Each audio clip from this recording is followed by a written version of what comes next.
এই হচ্ছে সেই জায়গা, সেই জায়গাতে আপনারা দেখতে পাচ্ছেন রাকিব। কিছু আগে গিয়েছিলাম রাকিবের বাড়িতে, দেখেছিলাম কি নির্মম ভাবে রাকিবকে হত্যা করা হয়েছে। এবং এই সেই গাছ, যেই গাছের মধ্যে এই জায়গা থেকে আসলে রাকিব উঠে দিয়েছিল, সেই রাকিবকে নির্মম ভাবে হত্যা করা হয়। সারা বাংলাদেশের আনাচে কানাচে এমন অনেক রয়েছে যারা শহীদ হয়েছে, এমন অনেকে রয়েছে যারা এখনো পর্যন্ত কোন লিস্টের মধ্যে আসতে পারেনি, তারা শহীদ। কেউ জানে না তারা গুলি খেয়ে তারা মরে পড়ে আছে। কেউ জানে না কত মানুষ যারা এখনো, যাদের কোনো খোঁজ খবর নেই। এবং অনেক মানুষ আছে যারা এখনো আহত হয়ে আছে, কোনো সাহায্য সহযোগিতা কোথাও থেকেই পাচ্ছে না। আজ কেন আমরা এখানে মাইক নিয়ে এসেছি? আমরা চাই এই সমস্ত মানুষের একটা সঠিক একটা লিস্ট, যেই লিস্টের মধ্যে সবাই থাকবে, যেই লিস্টের আওতাধীন সবাই থাকবে।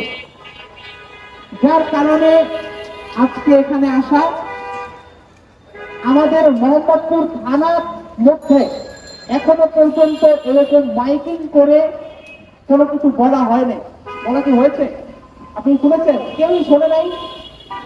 আমরাই শুরু করেছি মাইকিং করে জনগণ পর্যন্ত পৌঁছানো, যে যারাই আহত হয়েছে, নিহত হয়েছে, যাদের কোনো খোঁজ খবর নেই, তাদের লিস্ট আমরা করব।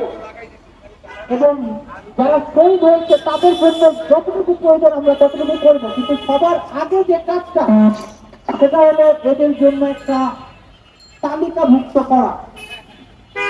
ইতিপূর্বে বেশ কিছু জায়গায় তালিকা করা হয়েছে, যেখানে আমরা দেখেছি ভুলভাল মিথ্যা নিউজ। আমরা সঠিক নিউজটা চাই, যার কারণে আমরা প্রত্যেকের কাছে আমরা যাচ্ছি, প্রত্যেককে আমরা জানাচ্ছি আমাদের কর্মসূচি কি। এখন আসেন আমাদের কর্মসূচিতে।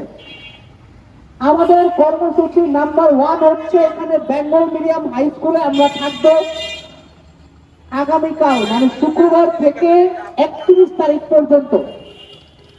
প্রত্যেকের লিস্ট আমরা করব। আপনাদের কাজ থাকবে প্রত্যেককে জানানো যে ছাত্ররা বেঙ্গল মিডিয়াম স্কুলে আছে এবং এই ছাত্ররা প্রত্যেকের লিস্ট করছে। আমরা এই লিস্টিং থেকে যে 3 ক্যাটাগরির মানুষকে আমরা এখানে লিস্ট করব। নাম্বার 1 যারা শহীদ, যারা আমাদের এই রাকিবের মতো যারা জীবন দিয়েছে, তাদের লিস্ট থাকবে। নাম্বার 2 হচ্ছে যারা আহত হয়েছে, আহত হয়ে যারা অনেক ক্ষতিগ্রস্ত হয়েছে, তাদের লিস্ট থাকবে।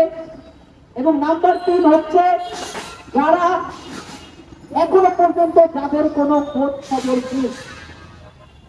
আমরা দেখেছি অনেক ছোট ছোট বাচ্চা যাদের কোনো খোঁজ খবর নেই, অনেক বড় বড় মানুষ রয়েছে যাদের কোনো খোঁজ খবর নেই। এদের দায় আমাদেরকে নিতে হবে এবং এদের দায় ওই ফ্যাসিস্ট সরকারকে নিতে হবে। যার কারণে আপনারা আগামীকাল চলে আসবেন স্কুলে এবং আমাদেরকে সহযোগিতা করবেন। ধন্যবাদ।